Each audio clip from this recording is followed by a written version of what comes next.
What is not a religion, but people treat it with the same attention? The way Americans talk about their Constitution is very reminiscent of religion.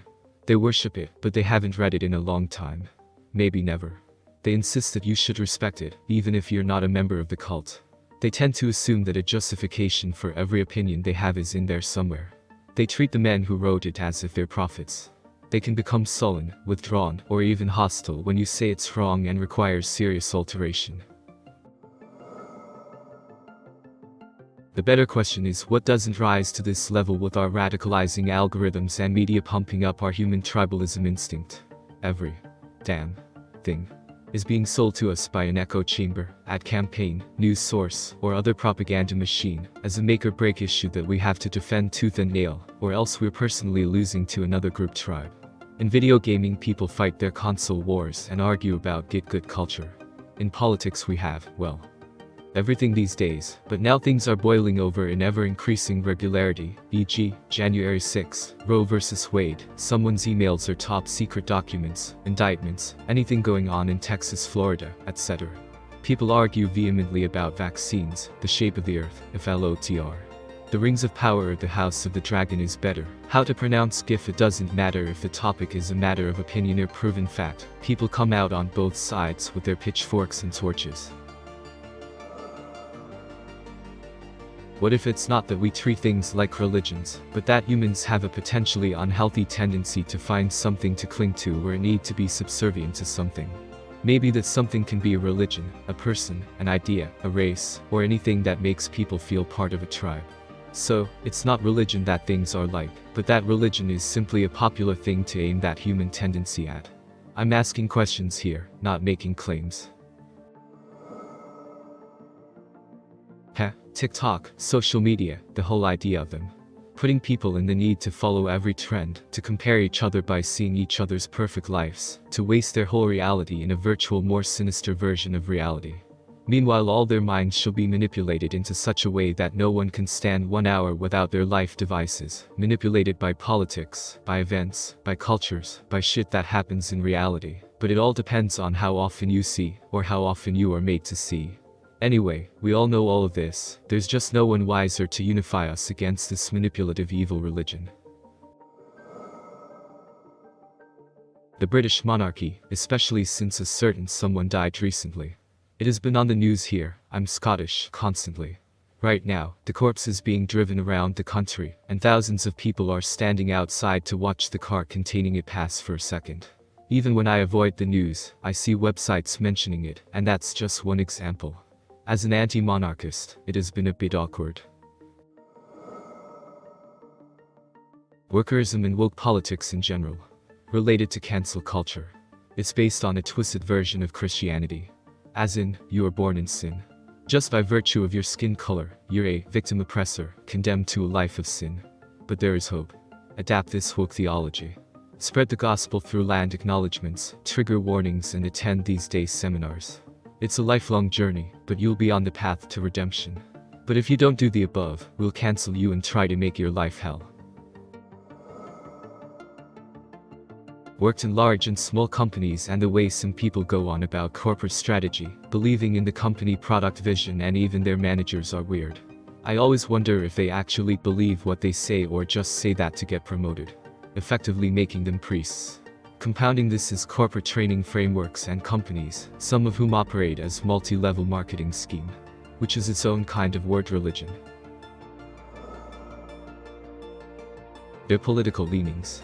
I mean, I don't know any guy who is like, yeah, I guess the Social Democrat has some smart things to say. I think I'll vote for him. I only know people who are like the left will save us all from the clutches of the Nazis, and anyone who says anything else will be sent to Gulag. And I must add, it's the same thing on the other end of the spectrum. Every guy I know who is more on the right is more like we must stop the left from destroying our country. Economics. You think they're not? When was the last time you thought about and wanted to discuss any related topics? Then we're told flat out, that's not how the world works. Especially prevalent with middle manager, HR and accounting types who earned an economics bachelor, then go on to quoting misplaced dogmatic aphorisms without any nuance or hint of actual thought. Atheism, sports, political affiliations. There are atheistic evangelists spreading what they perceive to be the truth, and sincerely believing that the world would be better off if everyone believed what they believe. Consider Richard Dawkins referring to himself and others as bright, an enlightened portion of the human population who are obligated, in their minds, to usher the rest of humanity into enlightenment. Everyone knows a rabid sports fan. Their passion for a team affects the way they dress, and how they spend their spare time, memorizing statistics or watching replays or whatever. It leads them to be less charitable towards fans of the rival team, harder for them to remember that those are just people, and it's just a game. They gather in huge crowds to chant, sing, cheer, clap, and show off how devoted they are. I wore body paint and wore a giant foam hand, you only wore a jersey, peasant. If you criticize the program or the coach or make fun of an embarrassing loss, they become deeply offended as if you have committed a moral transgression of the highest caliber. Politics, American politics, anyway. People become very judgmental toward those from within and without the political tribe. People base their opinions on moral paradigms, which no one seems capable of agreeing on or prioritizing, assume that those who disagree must either be stupid or insincere, and they convince themselves that only their view is supported by the facts. The facts are often half-truths which are only partially supported by statistics, of which the majority are compiled by people who want to see if statistics can confirm their preconceived narrative. Good old statistics. Remember, the average human has one testicle.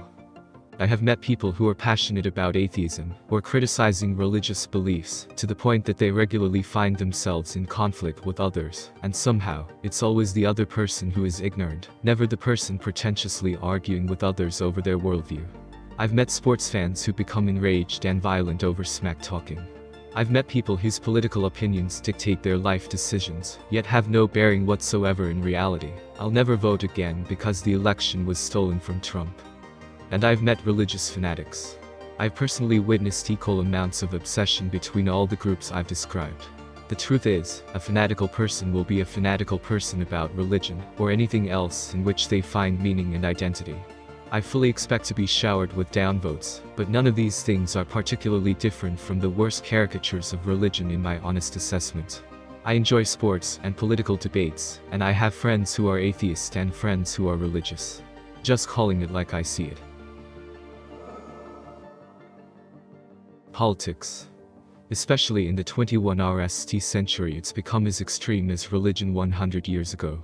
Each party has its demagogues, aligned news agencies, PRISTS politicians, LAWGIVERS judges, saints, ex-presidents, and of course their legions of devoted followers. Political views are seen as moral views. They can split friendships, marriages, families, and a person's party is their identity, just like Christian, Jewish, Muslim, etc. used to be. Fandom. Whether it be Star Wars, Star Trek, Tolkien, Harry Potter, etc. You have to know your canon. That's like learning the scriptures of a religion. There are pilgrimages. Galaxy's Edge in Disney, for example. Or going to filming locations of a particular fandom. Hobbiton in New Zealand or Tattoo in Tunisia are two examples. Most major religions have pilgrimages of their own. India, Israel, and Saudi Arabia quickly come to mind. Meeting celebrities from your favorite fandom is very similar to meeting the famous personalities of a particular religion. Anybody that cheers for their political side. Telegraphing your absolute support and straight-line voting only results in getting used by that party. Parties are to be used by voters or they get denied that vote. Power comes not from absolute support but the potential threat of denial. Voters do have to message what their demands are for their vote. Just voting is not enough. Social justice has become more or less a religion. Like most social justice points, aims, or ambitions are obviously good-hearted improvements to society and social discourse. But there's this element of decisions being made about what is and isn't woke, and those decisions being accepted without reflection, discussion, and deliberation, and then being authoritatively thrust on everyone else in society with this moral dimension of, if you don't already believe in our decisions, then you're not a good person and deserve to lose your job, lose the respect of people around you, etc. A lot of this shit just comes out of left field and levels everything in its way, and then disappears again in a week.